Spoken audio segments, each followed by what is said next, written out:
வணக்கம், நான் Jayachitra. Welcome to J home channel. குழம்புக்கு தாளிக்கிறப்ப போடுற வெங்காய வடகம் இன்றைக்கி எப்படி செய்கிறது இந்த வீடியோவில் பார்க்கலாம் வாங்க.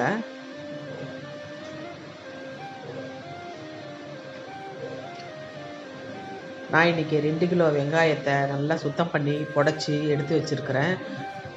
பாருங்கள், இந்த அளவுக்கு எடுத்து வச்சுருக்கிறேன். இப்போ இதில் மேல் பகுதியை, அந்த வேர் பகுதி இருக்கிறீங்களா, மூக்குன்னு சொல்கிறோம் இல்லைங்களா, அதை மட்டும் கட் பண்ணிவிட்டு மேலே எவ்வளவு தோல் வருதோ அதை எடுத்துகிட்டு சுத்தம் பண்ணி எடுத்துக்கணும். அடுத்த ஸ்டெப் இது. இப்போ இதை இந்த மாதிரி எடுத்துடலாம். பாருங்கள், மேல் பகுதியை மட்டும் எடுத்துகிட்டு வேர் பகுதியை எடுத்துகிட்டு வால் பகுதி அப்படியே விட்டுறணும். வால் பகுதி கீழே தேவையில்லை. இதை அப்படி கொஞ்சம் கொஞ்சமாக மிக்ஸி ஜாரில் சேர்த்து அரைச்சிக்கலாம். கிரைண்டரில் போடுறதா இருந்தாலும் போடலாம். கிரைண்டரில் கொஞ்சம் நிறையவே போடலாம். நான் மிக்சியில் அரைக்கிறதுனால கொஞ்சமாக போட்டு ஒரே ஒரு பல்ஸ் விட்டு எடுத்துக்க போகிறேன்.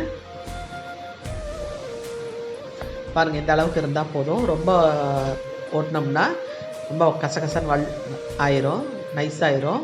அதனால் அப்படி போட தேவையில்லை. ஒரு பல்ஸ் விட்டு எடுத்தால் போதும். கூடவே ஒரு 50 கிராம் அளவுக்கு இஞ்சி துண்டும் பூண்டும் போட்டு 50 கிராம் அளவுக்கு பூண்டும் போட்டு நசுக்கிற மாதிரி பண்ணி எடுத்துக்கணும்.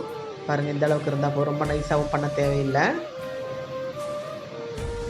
இப்போ இதையும் அது கூட சேர்த்துக்கலாம். வெங்காயத்தோடைய பாருங்கள், எல்லா வெங்காயத்தையும் மிக்சியில் ஆட்டி எடுத்து வச்சுட்டேன்.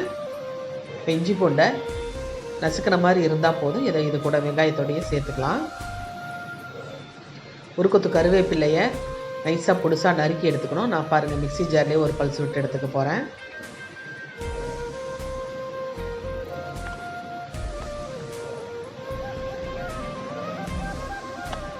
இப்போ கருவேப்பிலையும் வெங்காயத்தோடு சேர்த்துக்கலாம்.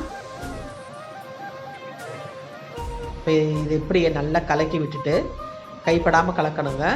நம்ம இதை வெங்காயத்தை போடுற பாத்திரம் எந்த பாத்திரமும் தண்ணி இல்லாத நல்லா சுத்தமாக ட்ரையாக இருக்கணும். தண்ணி இருந்ததுன்னா வடகம் கெட்டு போயிருங்க.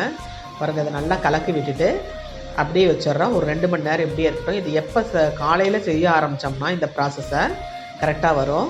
பாருங்கள், 1 ஸ்பூன் சீரகம், 1 ஸ்பூன் மிளகு, 1 ஸ்பூன் கொத்தமல்லி, 1/2 ஸ்பூன் அளவுக்கு வெந்தயம், இது 4 பொருட்களையும் எடுத்து கடாயில் போட்டு வறுத்துக்க போகிறேன். நல்லா சிவப்பாக வாசம் வர்ற அளவுக்கு வறுத்துட்டு ஆஃப் பண்ணி ஆற விட்டுட்டு மிக்சியில் அரைச்சி எடுத்துக்க போகிறேன்.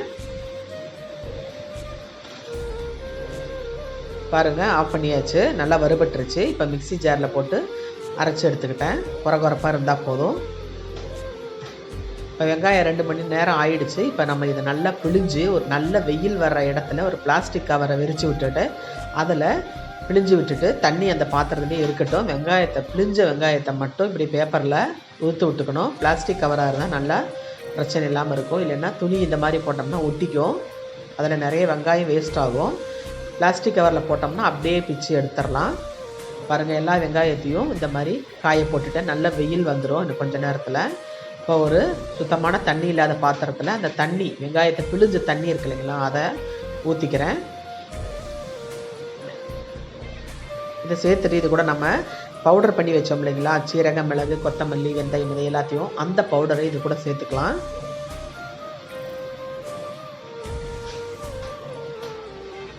இன்னும் கொஞ்சம் கருவேப்பிலையை புதுசாக நறுக்கி வச்சுருக்கிறேன், அதையும் இது கூட சேர்த்துக்கிறேன். 1 ஸ்பூன் கடுகு, 1 ஸ்பூன் உளுத்தம்பருப்பு சேர்த்துக்கிறேன்.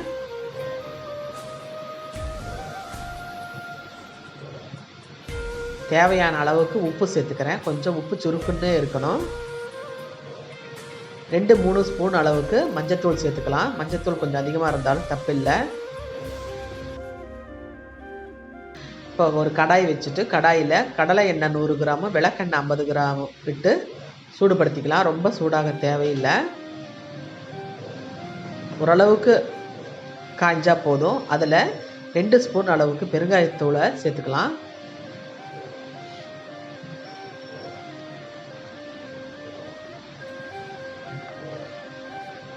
எண்ணெய் நல்லா சூடாகி வர்றப்ப இதை அப்படியே அந்த தண்ணியில் சேர்த்துக்கலாம்.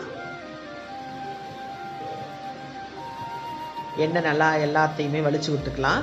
இப்போ எண்ணெய், வெங்காயத்துலேருந்து புழிஞ்ச தண்ணி, மற்ற மசாலா பொருட்கள்லாம் சேர்த்துருக்கோம் இல்லைங்களா, இதை நல்லா பொறுமையாக கிளறி விட்டுக்கலாம். நல்லா கிளறி விட்டுக்கிட்டு எல்லாம் கலந்து விடுற மாதிரி கிளறி விட்டுட்டு இதை இப்படியே மூடி வச்சிடலாம். இதையும் காலையிலே செஞ்சிடணும். இப்போ காஞ்ச வெங்காயம் சாயந்தரம் வரைக்கும் காஞ்சிருச்சு. பாருங்கள், நான் எல்லாம் எடுத்துகிட்டு வந்து அந்த தண்ணியில் எல்லாத்தையுமே சேர்த்துட்டேன். நம்ம மசாலா பொருட்கள்லாம் சேர்த்து வச்ச தண்ணியில் காஞ்ச வெங்காயத்தை கூட சேர்த்து நல்லா கிளறி விட்டுக்க போகிறேன். பாருங்கள், வெங்காயம் நல்லா மொறுன்னு காஞ்சிருச்சு. இந்த மாதிரி காய வச்சு எடுத்தாதாங்க நல்லா இருக்கும். வடகம் கெட்டு போகாமல் இருக்கும். பாருங்கள், நல்லா கலக்கி விட்டாச்சு. கிளறி விட்டுட்டு இது இப்படியே ஒரு ஸ்பூனை விட்டு நல்லா அழுத்தி விட்டுட்டு நைட்டு ஃபுல்லாக மூடி வச்சிடலாம். காலையில் இதை நம்ம சின்ன சின்ன உருண்டைகளாக பிடிச்சி வெயிலில் நல்லா வெயில் விழுற இடத்துல காய வச்சு எடுத்தால் தாங்க வடகம் கெடாமல் இருக்கும். வடகம் 2 வருஷத்துக்கு கூட நல்லா இருக்கும். சூப்பராக இருக்கும் குழம்பு தாளிக்கிறதுக்கெல்லாம். இது எப்படியே வச்சிடலாம். நைட் ஃபுல்லாக இப்படியே இருக்கட்டும். காலையில் பாருங்கள், இந்த மாதிரி சின்ன சின்ன உருண்டைகளாக பிடிச்சி வச்சிடலாம். நான் ஒரு முட்டை சைஸ்க்கு பிடிச்சி வச்சுருக்கிறேன். இது கூட நடுவில் ஒரு பெரிய சைஸ் பிள்ளையார் வடகம்னு சொல்லுவாங்க, அந்த பிடிச்சி வச்சு அதில் ஒரு 2 அருகம்புல்லை சொருகி விட்டுருக்கிறேன். கூடவே கறித்துண்டு, மிளகாத்துண்டு எல்லாத்தையும் சேர்த்து வச்சிடலாம். இரும்பு துண்டு ஒன்றையும் பக்கத்தில் வச்சிடலாம். பாருங்கள், நல்லா வெயில் விழுற இடத்துல வச்சுருக்கேன். நல்லா காயட்டும். பாருங்கள், காஞ்ச பிற்பாடு வடகத்தை ஒரு ஏர்டைட் கண்டெய்னரில் போட்டு உப்பு சேர்த்து அப்படியே மூடி வச்சிடலாம். இப்போ அந்த வடகம் போட்டு ஒரு குழம்பு தாளிக்க போகிறேங்க. சாம்பார் சூப்பராக இருக்கும். பாருங்கள், எண்ணெய் காஞ்ச உடனே கடுகு போட்டு உளுத்தம்பருப்பு போட்டுடுறேன்.